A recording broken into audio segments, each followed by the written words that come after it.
Hello student, हम quantum mechanics पढ़ रहे थे। क्वांटम मैकेनिक्स के पिछले लेक्चर में हमने फोटो इलेक्ट्रिक इफेक्ट के बारे में पढ़ा था। आज हम बात करेंगे बोर के एटॉमिक मॉडल की। ठीक है, तो आज का हमारा टॉपिक है bore atomic model. Bore atomic model.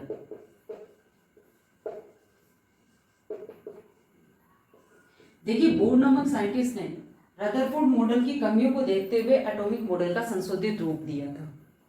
Rutherford model क्या था? रदरफोर्ड ने यह बताया था कि किसी भी एटम का जो मोस्ट ऑफ मास होता है उसके सेंटर में कंसर्न रहता है, जैसे न्यूक्लियस कहते हैं, और इस पॉजिटिवली चार्ज न्यूक्लियस के चारों ओर वर्ताकार कक्षाओं में इलेक्ट्रॉन्स चक्कर लगाते रहते हैं। लेकिन उन्होंने ये एक्सप्लेन नहीं किया कि इलेक्ट्रॉन्स यानी कि चार्ज पार्टिकल, क्योंकि हम जानते हैं कि कोई भी चार्ज पार्टिकल जब गति करता है तो इलेक्ट्रोमैग्नेटिक रेडिएशंस की फॉर्म में एनर्जी का एमिशन करता है, जिसकी वजह से उसकी वेलोसिटी या काइनेटिक एनर्जी धीरे धीरे क्या हो जाती है, कम हो जाती है।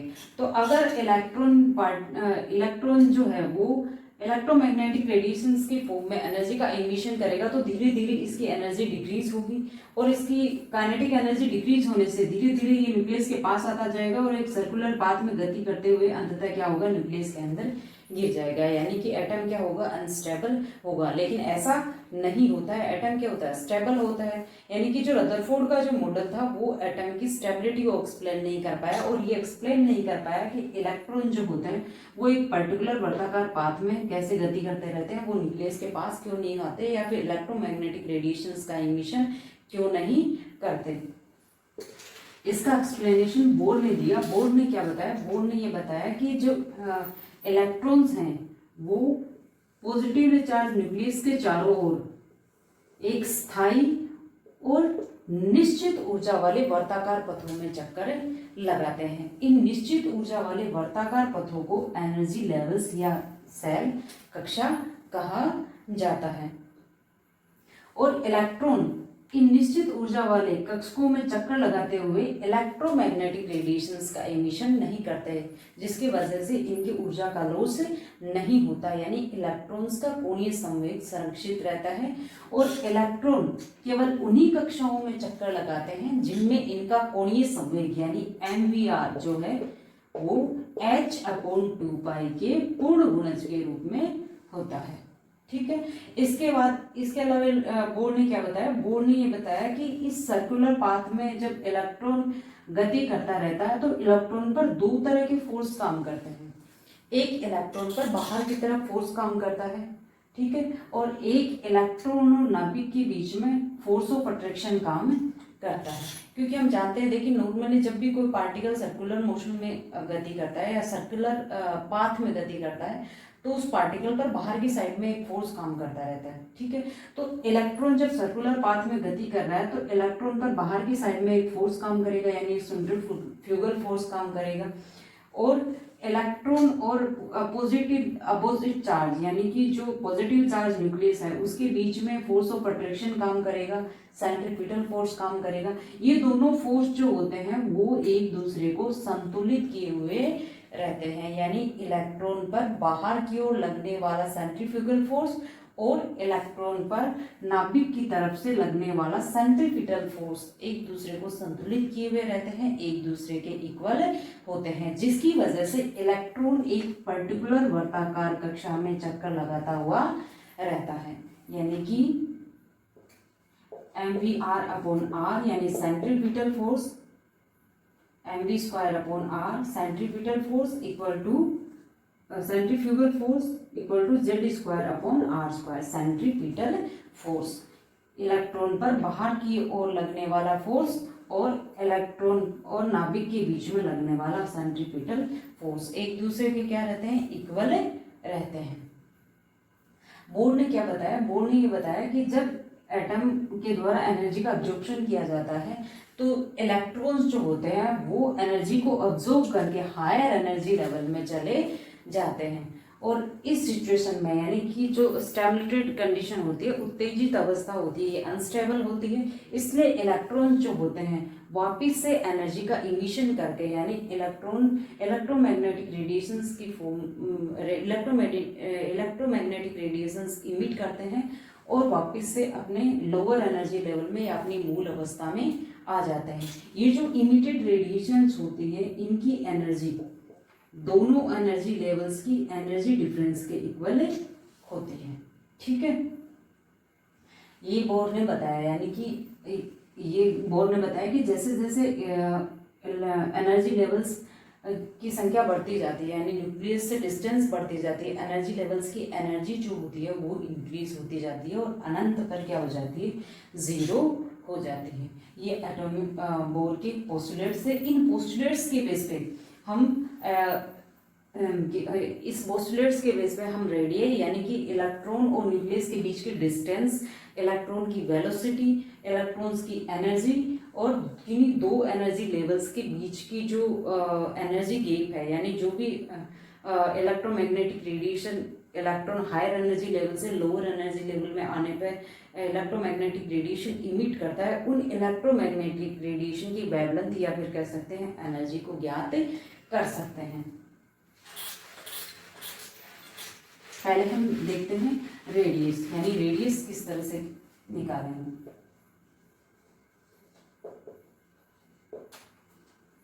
या distance between nucleus and electron.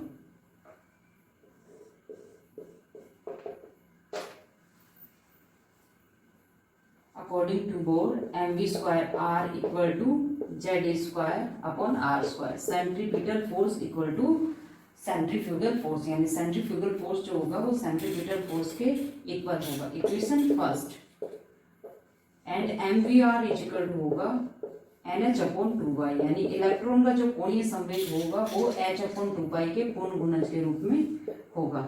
तो v इक्वल टू लिखेंगे nh upon 2y into mr, तो v स्क्वायर इक्वल टू क्या लिखेंगे, v स्क्वायर इक्वल टू लिखेंगे n square h square upon 4 pi square m square r square. v square की value जो होगी वो इक्वेशन फर्स्ट में रखने पर पुट द वैल्यू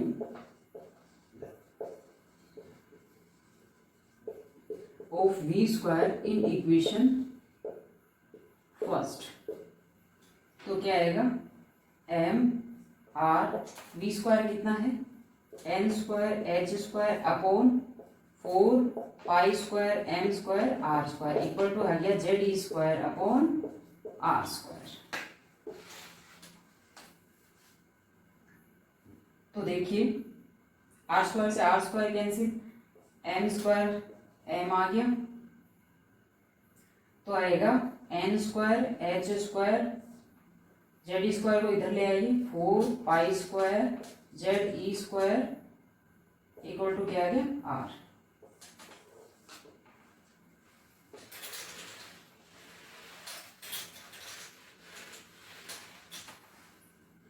यानी r equal to radius equal to क्या आएगा h square upon 4 pi square e square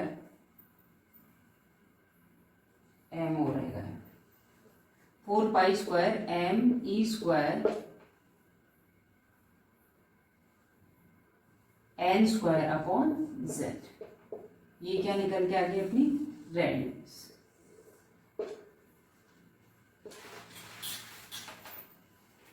यहाँ h क्या है, प्लांक कांस्टेंट है, प्लांक्स कांस्टेंट जिसका वैल्यू कितना होता है 6.67 इंटू 10⁻⁻34 जूल सेकेंड। m क्या है, मास ऑफ इलेक्ट्रॉन है, इलेक्ट्रॉन का मास कितना होता है 9.1 इंटू -31 kg।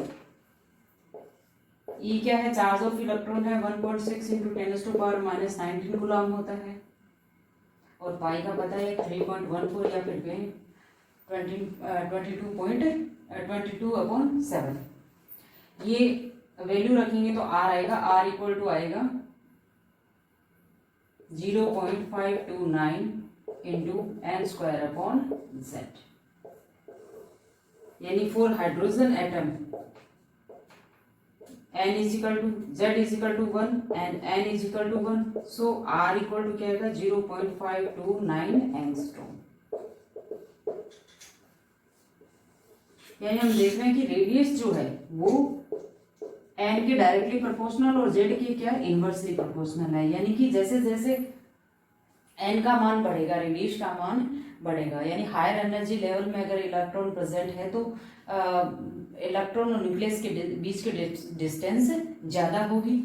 अगर z का मान बढ़ता है यानी एटॉमिक नंबर का मान बढ़ता है, न्यूक्लियस के अंदर जो इफेक्टिव न्यूक्लियस का जब चार्ज बढ़ेगा तो इफेक्टिव न्यूक्लियर चार्ज बढ़ेगा, इफेक्टिव न्यूक्लियर चार्ज बढ़ेगा तो इलेक्ट्रॉन पर जो अट्रैक्शन फोर्स होगा वो ज़्यादा लगेगा, तो इलेक्ट्रॉन और न्यूक्लियस के बीच की डिस्टेंस क्या हो जाएगी, कम हो जाएगी, यानी जेड का मान इंक्रीज होने से डिस्टेंस रेडियस का मान क्या होता है, डिक्रीज होता है।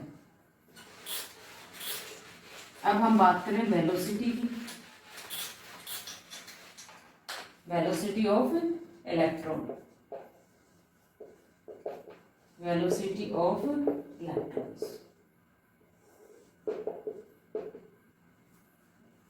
देखिए mvr इज इक्वल टू क्या होता है nh/2π, तो v इक्वल टू लिखेंगे nh/2πmr, r की वैल्यू रखेंगे तो put the value of r, then v equal to क्या आएगा nh/2πm, r का वैल्यू कितना है n² h² 4π² me² z,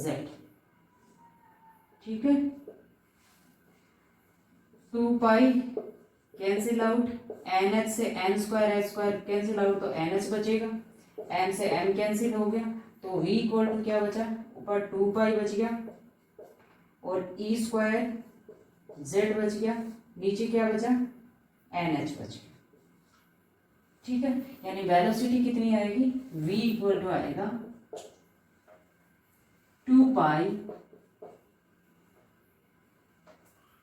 e²/h z/n,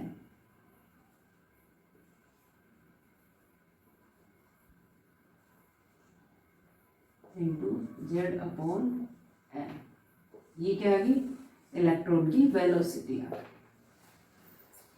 यानी कि ये सारी वैल्यू कांस्टेंट है, इनका अगर मान रखें यानी 2 पाई है 3.14, ई है 1.6 इंटू 10⁻19 कूलम और एच के प्लांक कांस्टेंट है जिसका वैल्यू है 6.67 इंटू 10⁻34 जूल सेकेंड।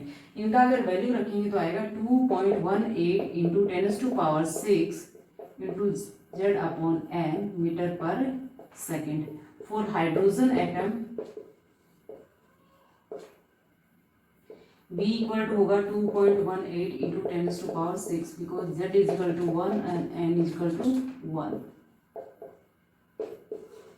यानी जो वेलोसिटी है वो Z के डायरेक्टली प्रोपोर्शनल और N के क्या इनवर्सली प्रोपोर्शनल है। यानी जैसे जैसे एटॉमिक नंबर का मान बढ़ेगा, न्यूक्लियस का इफेक्टिव न्यूक्लियर चार्ज बढ़ेगा, तो न्यूक्लियस का इफेक्टिव न्यूक्लियर चार्ज बढ़ेगा तो इलेक्ट्रॉन पर फोर्स ऑफ अट्रैक्शन ज़्यादा होगा, यानी कि सेंट्रीपिटल फोर्स का मान ज़्यादा होगा। सेंट्रीपिटल फोर्स को बैलेंस करने के लिए इलेक्ट्रॉन की वेलोसिटी क्या होगी, इंक्रीज होगी। और n का मान जैसे जैसे इंक्रीज होगा तो इलेक्ट्रॉन की न्यूक्लियस के बीच की जो डिस्टेंस है वो बढ़ जाएगी। डिस्टेंस बढ़ेगी तो इलेक्ट्रॉन पर न्यूक्लियस का जो फोर्स ऑफ अट्रैक्शन है या सेंट्रीपिटल फोर्स है वो कम लगेगा, जिसकी वजह से वेलोसिटी क्या हो जाएगी, उस डिक्रीज हो जाएगी। यानी सेंट्रीपिटल फोर्स के रिस्पेक्ट में, उसको बैलेंस करने के रिस्पेक्ट में वेलोसिटी क्या हो जाएगी, डिक्रीज हो जाएगी। अब हम बात करते हैं इलेक्ट्रॉन की एनर्जी की।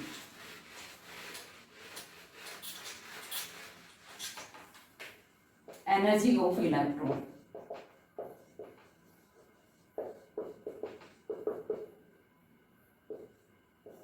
देखिए कोई भी पार्टिकल की एनर्जी हम टोटल एनर्जी हम निकालते हैं तो हम लिखते हैं काइनेटिक एनर्जी और पोटेंशियल एनर्जी, यानी उस पार्टिकल की काइनेटिक एनर्जी और पोटेंशियल एनर्जी का जो टोटल होता है वो उसकी क्या टोटल एनर्जी होती है। काइनेटिक एनर्जी इक्वल टू क्या होता है, काइनेटिक एनर्जी इक्वल टू होता है 1/2 mv² according to Bohr, mv² upon r equal to z² upon r²। Cancel out हो गया, r बचा, यानी mv² इक्वल टू क्या हो गया z² अपॉन r आ गया। तो हम क्या लिख सकते हैं, काइनेटिक एनर्जी इक्वल टू लिखेंगे 1/2 mv² इक्वल टू हम लिख सकते हैं z² अपॉन 2r। अब बात करते हैं पोटेंशियल एनर्जी की। तो पोटेंशियल एनर्जी इक्वल टू होता है ईवी, यानी चार्ज इनटू पोटेंशियल। देखिए न्यूक्लियस पर चार्ज है Ze और ये इलेक्ट्रॉन r डिस्टेंस पे उपस्थित है, ठीक है। तो न्यूक्लियस, इस इलेक्ट्रॉन पर न्यूक्लियस की वजह से जो पोटेंशियल लगेगा, जो फोर्स लगेगा, जो पोटेंशियल काम करेगा, उसका मान होगा Ze अपॉन r। और चार्ज यानी इलेक्ट्रॉन का चार्ज क्या है -e, तो इक्वल टू हो जाएगा -Ze² अपॉन r। ये क्या आ गई पोटेंशियल एनर्जी। तो ये पोटेंशियल एनर्जी और ये क्या है काइनेटिक एनर्जी। तो पोटेंशियल एनर्जी और काइनेटिक एनर्जी की वैल्यू पुट करने पर टोटल एनर्जी आएगी इक्वल टू आएगी Ze² अपॉन 2r माइनस 1/2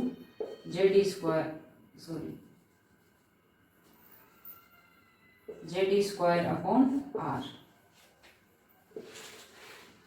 तो टोटल एनर्जी क्या आएगी, माइनस में आएगी, -1/2 Z² अपॉन r। ये क्या आ गई टोटल एनर्जी आ गई।